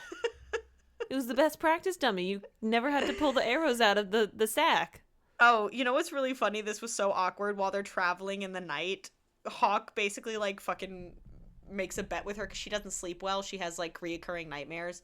And he basically says, I know how to relax you so well that you sleep better than you've ever slept. And it's very porno. It's like, and she's like, how are you gonna do that? And he's like, let me show you. I've been feeling like and like he basically like pleasures her with his hands, and she wakes up so refreshed from her slumber. I'm dead. And she I'm not, but I'm overhears Kieran and Hawk discussing their plans of where they're gonna go next. And Kieran makes a comment about Hawk's relationship with Poppy. And he reminds Hawk twice to remember his task. And Hawk goes, and Poppy's like, oh yeah, you know, he's his my task of protecting my life, and how this is a conflict of interest now that you want to protect my pussy as well. Yeah, so that's, Poppy doesn't think anything of it because, you know, it makes sense why other people would question that her personal guard is sleeping with her as well, or at least appears to be so. They have not had sex yet, but not for long. And they hold hands, and Kieran looks very concerned about this. And so it's like handhold. Yeah. Hold on, wait. We're nearing. Oh, yeah. So anyway, they get attacked by a Barrat and a group of Craven. I don't know what a Barrat is. That's my last nerve with this fucking book. Is the Barrat? Is the party of people who like are on the they're on an adventure, and then all of a sudden a fucking Barrat is just like I know, like things how couldn't much get worse. How much more adventure like mishaps could this go? I know, it's like every 5 seconds they're getting attacked by something, which I don't know. I didn't have a problem with it just because they've established that like the forest is like crawling with Craven already. It's like The Walking Dead but with vampires. Like they're just out there in the forest, and if you like venture outside of town, you're basically fucked, taking your life into your own hands. Like that's how Poppy's parents got killed, was during travel. So whatever. I don't even really get what the Barrat is supposed to be, but needless to say, it's a big creature animal, and there's Craven, and they get attacked. And Noah, one of the guards, dies, didn't really give a fuck, and Phillips basically is kneeling next to Eric, and Eric is dying, and Poppy takes away Eric's pain as he like dies. And so this is the first time that they acknowledge that Poppy has these empath powers, or at least Hawk acknowledges. Like Hawk's like, you have empath powers. And Poppy's like, yeah, you found out. You caught me. You got me! Like, that's the... You got me. Yeah, like... What's that from again? It's from Tangled. He's like, you got me! I remember that. I don't know, that lives in my head. But, so they finally make it to New Haven with less guards, and there's this little boy, Elijah, and this woman, Magda. And Poppy notices that the town is excited and acts like they're in the presence of royalty. So Hawk instructs Magda to take Poppy to a room and give her some clothes. And Poppy's a little like, why the fuck do you know who this woman is? But being Poppy, she's an idiot. She doesn't think anything of it. So she's like, la la la la la. Not gonna question how Hawk knows who this random woman in New Haven is. And why he's asking her to treat me like a queen. Yeah, and Poppy takes a bath, and she realizes that she doesn't want to ascend, and she doesn't want to be the maiden anymore, and like all this stuff she really just doesn't want. And she's sick and tired of like having no autonomy and like having no control over her own life, which... Get it, girl. I understand. And as stupid as I think Poppy is, I like that that's the message. I'm nodding. I like a lot that they frame Poppy's, like, impotence as not being her fault. And that... It's very much a result of how she was raised. Right. That I like that outside forces are restricting her, and her... decision is to rebel against being what's the word, like herded into a sheep. Well, yeah. Don't say that word. It's a loaded word. Sheep? But it's a loaded word, Ronnie, in this political climate.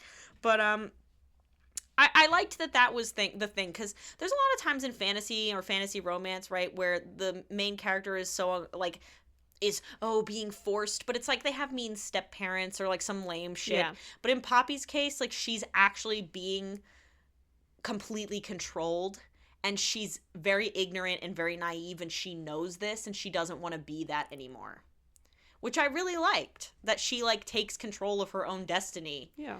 And rebels against all this. So I thought that was cool. So I enjoyed that. And she decides that when she arrives in the capital, she's going to tell the queen that she would rather go into exile than ascend. Although she doesn't know what her situation is with Hawk yet.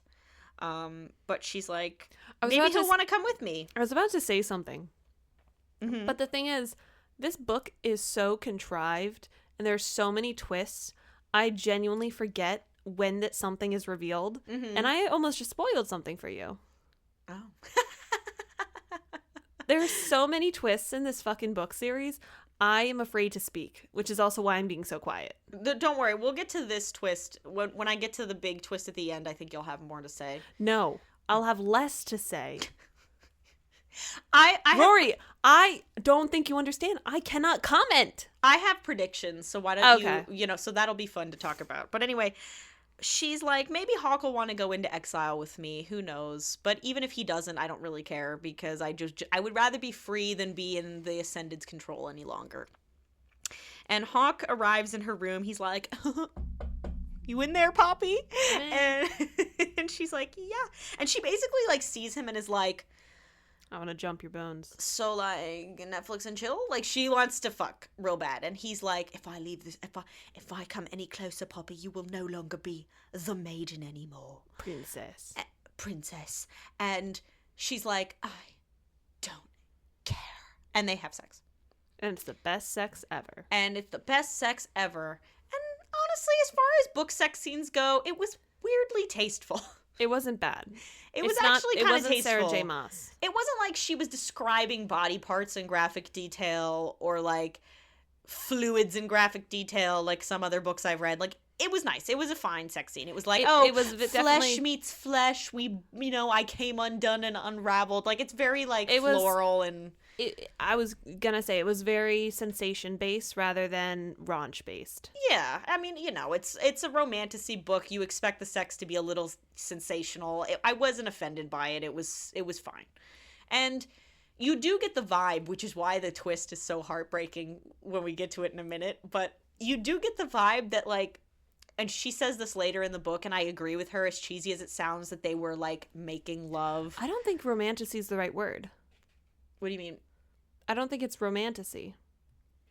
Romantasy is romantic fantasy. Mm-hmm. This is not a romantic fantasy. I know this is a fantasy romance. I know what you're saying, but they classify it as a romantasy novel, which is stupid. It should be a fantasy romance. But you get what I mean. Famines. So it's classified as a romantasy novel, but you do get the sense that they were like making love. Like for Poppy, this was a big deal because it was the first time she was having sex, and it was her own choice after like coming to terms with the reality of her situation, that she's taking control of her own life and she's gonna be with the guy. Now she's taking control of her own body. She at this point thinks she's in love with him. Like, she basically admits to herself that she loves him and she wants to like have sex with the man she loves. Like, it was actually really sweet. I was like, get it, girl, because you know what, say what you want, and I don't buy into this nonsense that virginity is like sacred or anything, but I do think it's disingenuous to say that for some people that's not a big deal.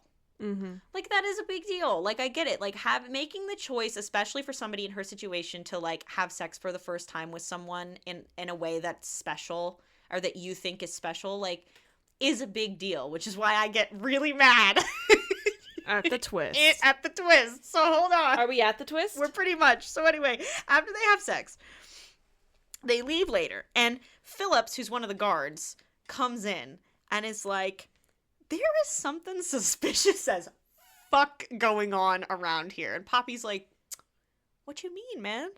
And Phillips is like, I have never heard of this fucking Hawk Flynn character, or Kieran for that matter. And apparently nobody in the other guards has ever heard of these people.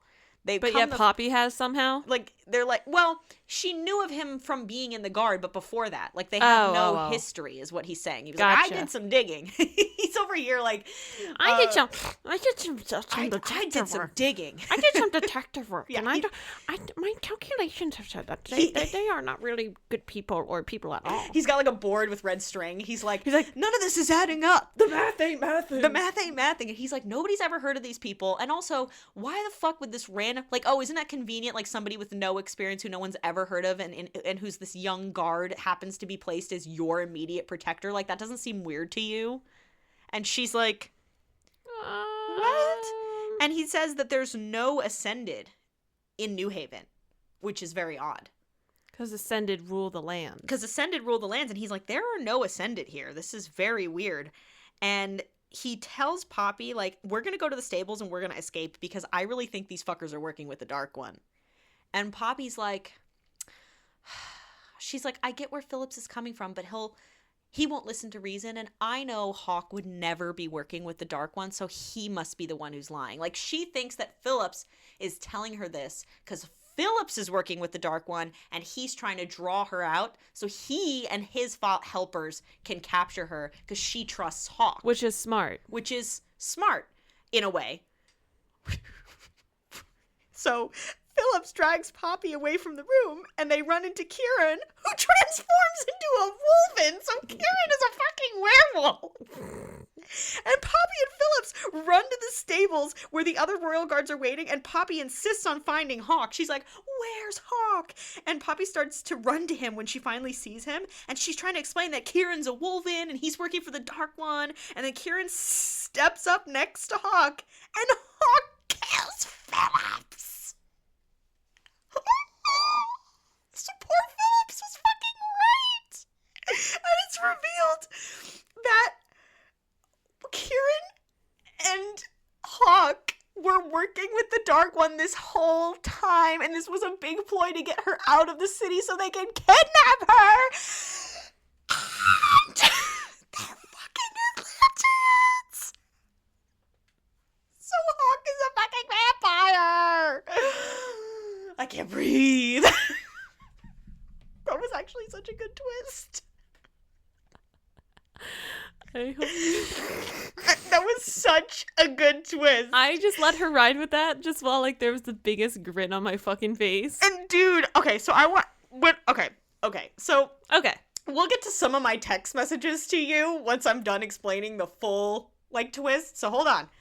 So they're Atlanteans, and that was actually so cool because very often in the book there's this Easter egg that you don't really think much of, that Hawk doesn't really smile. Mm-hmm. And you think it's because he's trying to be like this stoic captain of the guard. No, he doesn't smile because he's got fucking sharp teeth because he's a fucking Atlantean. Oh my god. That was so smart. And he like smiles and she's like gagged. After he kills someone, he's like, oh, princess, what are you laughing at? So this is a fucking betrayal, dude. She just had sex with someone who she thought was like her lover guard, but was really evil. Like, to her knowledge, that he's literally working for the guy they call the Dark One. And Poppy and Hawk fight, and Poppy gains the upper hand a few times, but then there's another person named Delano, whose name I can't take seriously because all I think about every time they say the word Delano is I think of fucking Franklin Delano Roosevelt. I was about to say that. I'm over here like... America. God judges grace on thee. Like every time they say the word Delano, I just think over there, over there. Like it's I can't take that name seriously. But Poppy and Delano, who's another wolven, shows up. And by the way, Hawk, Delano, and Kieran together are very like Bat Boys coded. Yeah. Like they're totally the Bat Boys. Like Delano is basically Asriel and Kieran is Cassian and Hawk is Rhysand. And Hawk wonders if they should intervene, but then Elijah, who's like the boy they were, is like no, and he's like thinks it's entertaining to watch Poppy fight, but it's like pathetic. she's like trying to fight him and he's just thinking it's funny. He's just dancing around and like, he's like, girl, can you calm down? This is hilarious. And I'm like, okay, Hawk, could you like, that was fucked up. Like, okay, so spoiler alert, because we're not there yet, but spoiler alert, he turns out to not be totally evil. Like, at this point, she thinks he's evil. Yeah. But he's really not evil. It's all a matter of perspective. Again, it's very, like, Sarah J. Maas, like, A Court of Thorns and Roses, like, the Night Court, you know what I mean? Like, that the Atlanteans are basically the Night Court, and the only reason that anyone in Macedonia thinks that the Atlanteans are evil is, like, propaganda. It's just like in the Spring Court that they think the Night Court's evil because of propaganda, that it's not, they're not really evil. It's all just a matter of perspective. But at this point, she still thinks he's evil. And for somebody like Hawk, it's like, I get that you're not evil, Hawk, but what you're doing by fucking with her like this is makes pretty you mean. look evil. It's pretty mean. It's like, especially because you just fucked her, dude.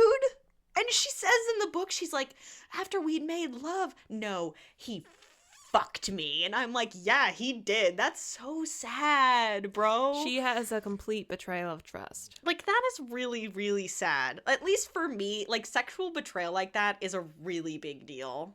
Yeah. And I there's feel like it no is for good Poppy. reason for it. He really, like, and especially getting into the second book, like, just a little bit, because I don't want to talk about the second book, really, but just knowing what I know, being pretty far into the second book already, it was weird of him to have It sex made with no her at sense. all. You know? Yeah. Like, maybe if... And I'm not saying this would have made him a good guy, this would have been fucked up, but it would have made logical sense, is if he had sex with her so he could use it, like, oh, look, she's not the maiden anymore. Like, if her virginity was actually relevant, Which it ends up really that not would have being been relevant. like, kind of, I think that would have been yucky still too, Well, though. that would have still been yucky, but you get what I'm saying? It would have made, like, For a logical purpose, sense. It yeah. would have made sense why he had sex with her, because this betrayal would have had, like, not the same weight, but I still would have been shocked, and Poppy would have been rightfully felt betrayed even if they didn't have sex, because at this point they'd had, like, an intimate relationship. It does, like, intimate doesn't necessarily mean sexual. Like, she says before she ever has sex with him that she's in love with him, which is why she wants to have sex with him. Yeah. So it's like they didn't have to actually cross that final line for this betrayal to still be good. No, they didn't. So in the context of the story, it's a little strange to me why he agreed to have sex with her at all.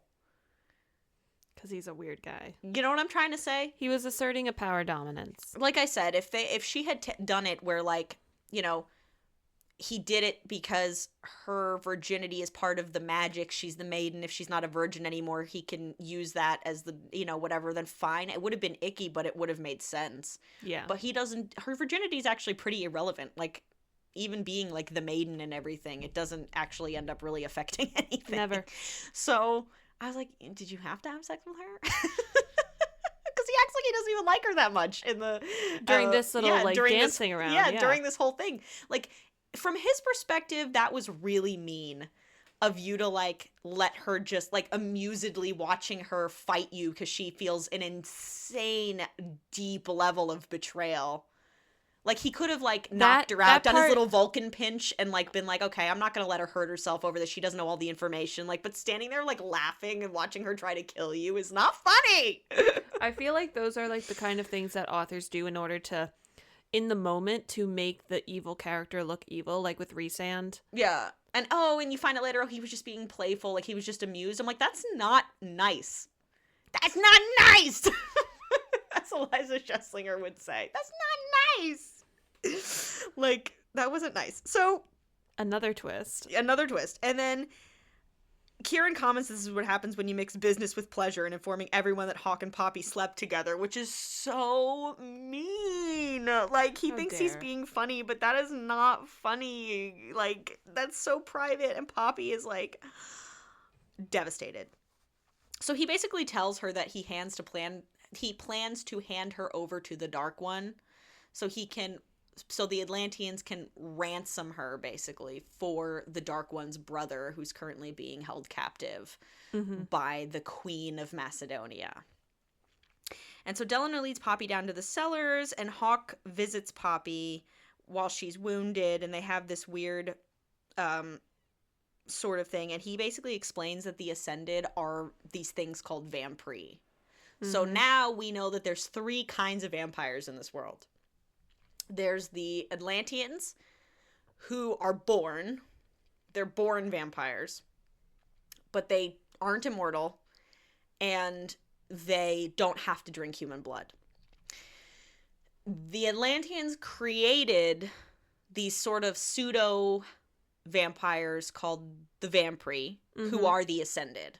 So the Ascended have been pretending to be these people who are just blessed by the gods, but in reality they're abominations of nature that were created by the Atlanteans. And which Atlantean is creating them?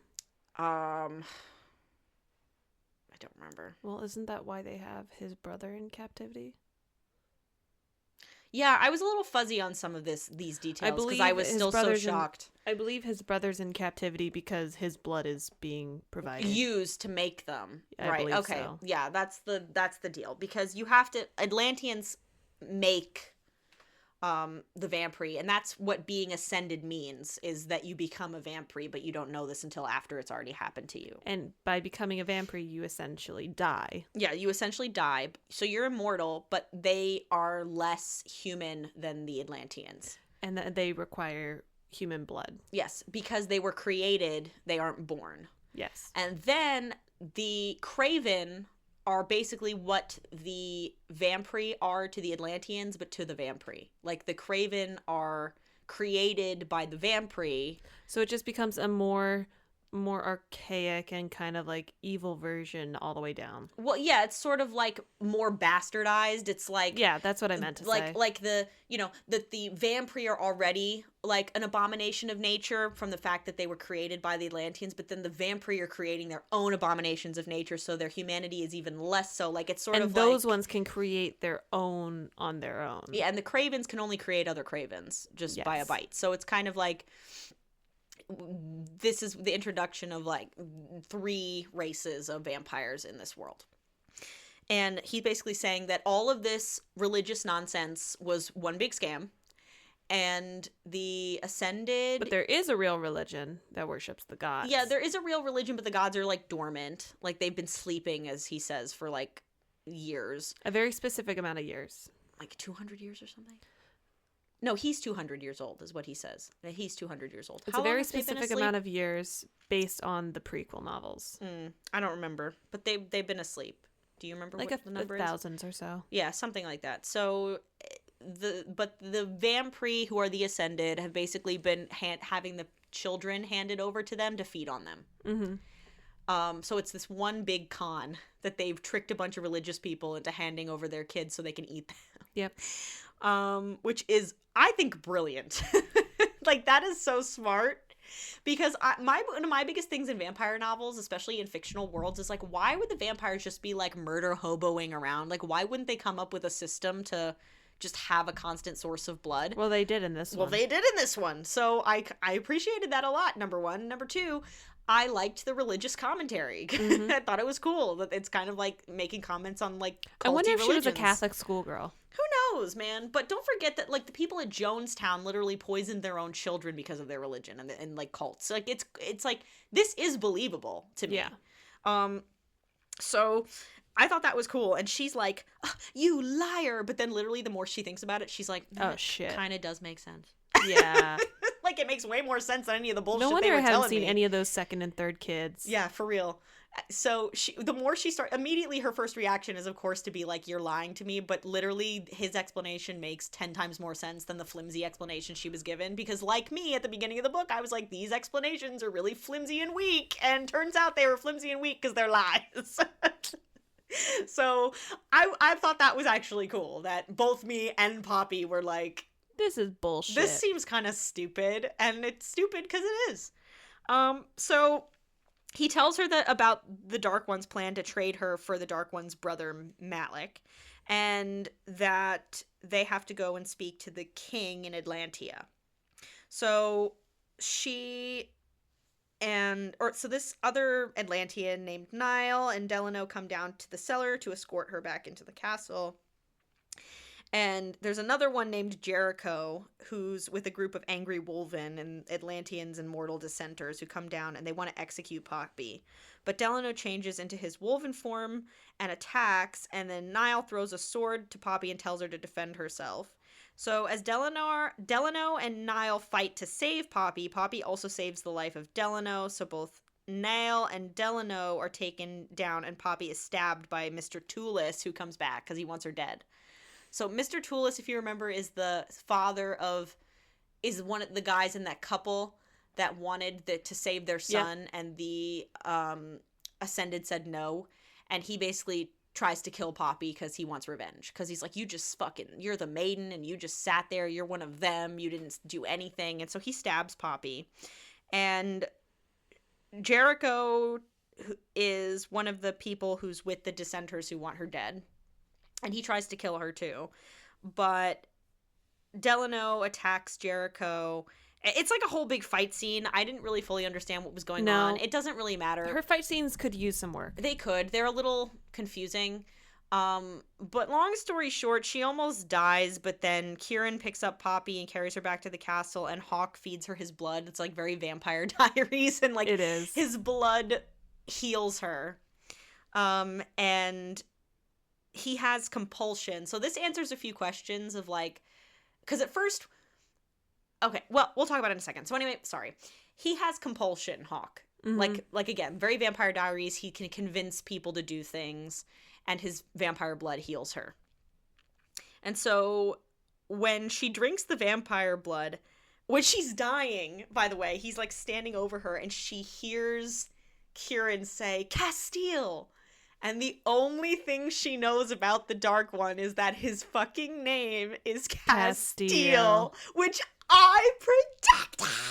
Oh, I was waiting for you to send me that prediction text. I literally said, is he the Dark One? ? And do you remember when I started the... So yes, Hawk's real name is Castile. Daenerys. And he is the Atlantean prince. He is the Dark One. And he's been calling her princess since he met her, mind you. Yeah.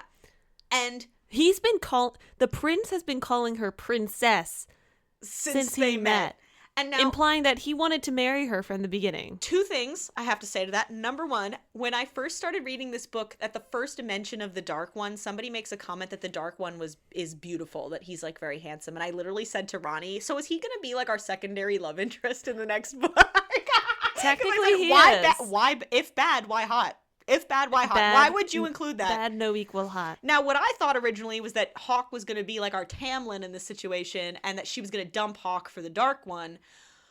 Little did I know they were the same fucking person. That's the part that I was excited for you to find out. But literally, I texted you like 2 or 3 chapters before this reveal. Like once Hawk was revealed as being Atlantean, I started having my suspicions. I was like, oh, he's working for the Dark One. And then I was like, wait. And I affirmed that, though. And I was like, so you know that he's working with the Dark One. And I was like, wait a second. And I have the text to prove it, that I was like, is he the Dark One? And then I was like, I was right, motherfucker. He's the fucking Dark One. Which, first of all, I was at work when this was happening. I was freaking out. But which, first of all, raises a lot of questions why the Dark One himself would go on this, like, weird double agent mission. Yeah. Like, that seems kind of dumb that the prince himself would do that. I guess the weak explanation she gives, I don't know if the other Atlanteans have this, but maybe because he has compulsion, that's why. It doesn't seem like it. Did the other Atlanteans have compulsion, Roni? Do you remember? I forget, genuinely. Well, if they do, then this is really dumb. But if they don't, then it makes a little bit more sense. Because, you know, it's kind of like they say, like, why would a newbie guard have access to, you know, the maiden? Like, it's because he can compel people to let him do this. Now, again, though, why he didn't kidnap Poppy on, like, day 1, I don't know. I think it's because because now he has the perfect cover, though. I guess, but... Because now his work with the dissenters was able to fuel a landscape of hostility, so that way they asked for her to be moved. Therefore, when they don't make it on time, it looks like there was just a sabotage on the way, rather than from the beginning, when it looked really suspicious if she got a new head of the guard and she immediately went missing. I guess, but ultimately it doesn't end up mattering because they kidnap her anyway and they're going to hold her ransom, so why does it matter? But it looks like 2 separate entities. It looks like she went off with Hawk, and now she is captured by Castile. Oh, I see what you're saying. Yeah. Okay, that actually makes sense. Because at first I was like, why didn't he just kidnap her like day one? But anyway, so yeah, he is the Dark One, which I kind of loved it. It was a good twist, Ronnie. I'm sorry. There are so many twists in this fucking book. I was legitimately entertained. Like, say what you want about it. You can say it's dumb. You can say it's cheap. Maybe that's true. But look, I sat in my house and listened to the book basically from, like, the point of her, like, of that reveal of him being Atlantean all the way to the end without stopping. And I got a continuous stream of text messages. So... Is this the time where I read those text messages? If you want to. It was very, very funny. But let me wrap up real quick. Yeah. Is that okay, so he's the Dark One. It's revealed that he's the Dark One. And basically she grabs her dagger and stabs him in the fucking heart. And she cries and is like, I'm sorry. Because she thinks she killed him. Bitch, of course he's not dead. So he comes out and he grabs her from behind and basically says that he can't be killed with a stab to the heart. Like, that's lame. And he bites her. And after he bites her, he says, and this is what got me, he goes, I should have known. Are they like mates or something, Ronnie? Please don't tell me there's fucking mates in this series. I'm gonna shit a brick. I'm gonna What flip does he a tell her table. later in this book? I don't know. What is the other twist about this book? It's gonna have it in there. He tastes her blood. What is her blood composed of? Oh, right. So, it basically explains partly why she doesn't get turned into a Craven after she was bitten. It's not just because she's got special powers of empathy or that she's the maiden. It's because she's half Atlantean. Yes, and so he could taste that on her. Yes, he tastes her blood and he realizes that she's half vampire, essentially. She's half Atlantean. And he starts to question whether her parents are even really her parents because, like, she has a brother who's supposedly ascended. There's a lot of, like, weird shit going on with that we don't know everything yet. But she's a half vampire, and so that explains why she can't... No, not a half vampire. A half Atlantean, so that explains why she can't be turned into a Craven. And then after he bites her, she goes into, like, this blood frenzy, and they fuck in the snow out in the open. So it's like she literally finds out even bigger betrayal, stabs him in the chest, thinks she kills him. He's like, no. He's like, haha, bitch, I can't be killed, bites her, and then they fuck in the snow. Snow angels. Like in Little Red Riding Hood. The movie with Amanda Seyfried. Oh. I thought you meant like the where they Grimm fuck series. in the snow. And she's like, yeah, I have no regrets. Okay. Bitch, I would, but okay. But that explains why her powers are becoming a bit stronger, is because she's approaching the time where her half Atlantean self is maturing. I love how in this recap that says they have sexual relations in the snow. No, they fuck. They fuck in the snow. They fucking fuck. And then when they walk back to the castle, Castile, who everyone calls Cass, indicates that he's taking her home. Not Cassian. No, not Cassian, Castile.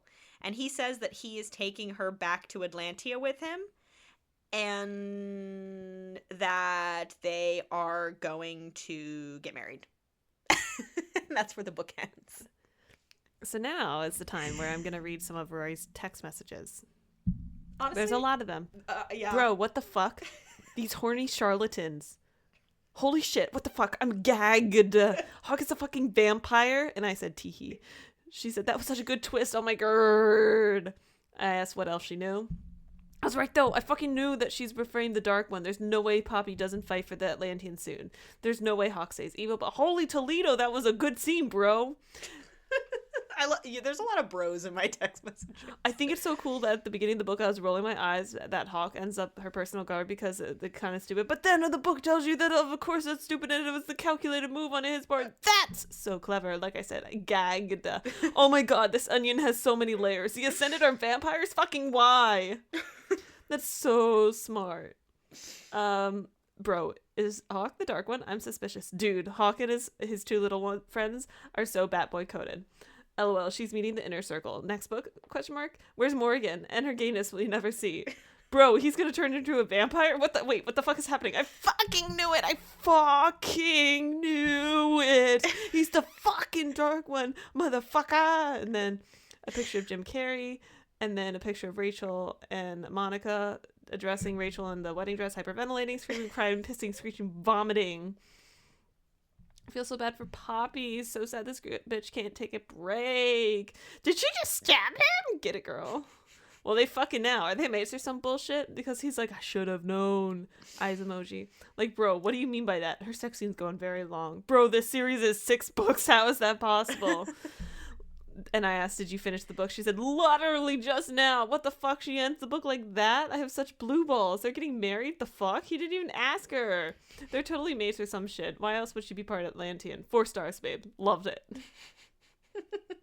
Was it stupid in places? Yes, ma'am. But it was also very hot and entertaining. It was so unhinged. I enjoyed every second. Lol. I did. I really liked this book, Ronnie. I'm sorry. No, don't be sorry. I loved this first book. Like I said, a solid 4 stars, maybe even 4.5. I feel like such a loser because, yeah, it's a stupid book. It's very stupid. And it's very, like, it's, you know, it's weird because I don't know why. It just tickled something in my brain. Like, I just really liked it. I was very entertained by it. I felt the same way when I read it, and I'm so glad that you enjoyed the first book because it's only downhill from here, babes. Yeah, I'm already starting the second book, and it's already not doing it for me. It gets crazy.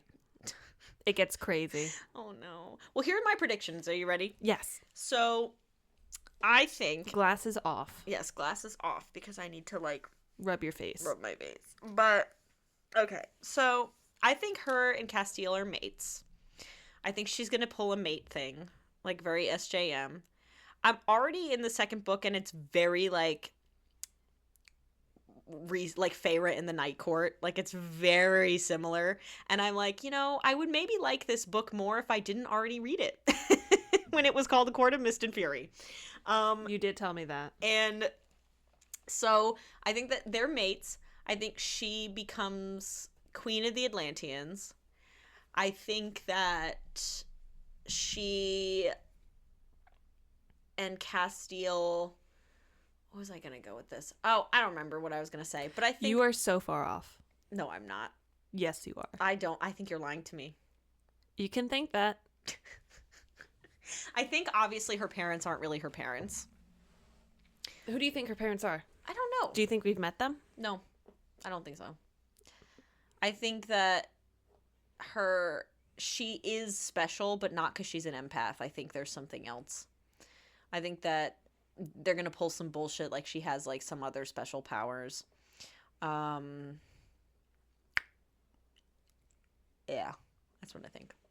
Okay, those are pretty good predictions, actually. Yeah, so that's what I think. I'm looking forward to 4 stars. More of the series. This first book, look, as far as like romantasy new adult books go, for all of its flaws, I had a good time with it. I thought it was really fun. I loved the twists. Would you recommend? Yeah. I actually said to my friend Lindsay, I was like, dude, this book is everything you want in a book. Like, I can't think of a book that was more perfectly written for her. And so she's like, okay, I'm moving it up in my TBR. Because I was like, dude, this is so... Because she loves, like, hunky Captain of the Guard. She loves, like, a good bad boy. She loves a good Chaos twist. stan? Oh, yeah, she's a Chaos stan. Fuck. But she's a Cassian stan, too. And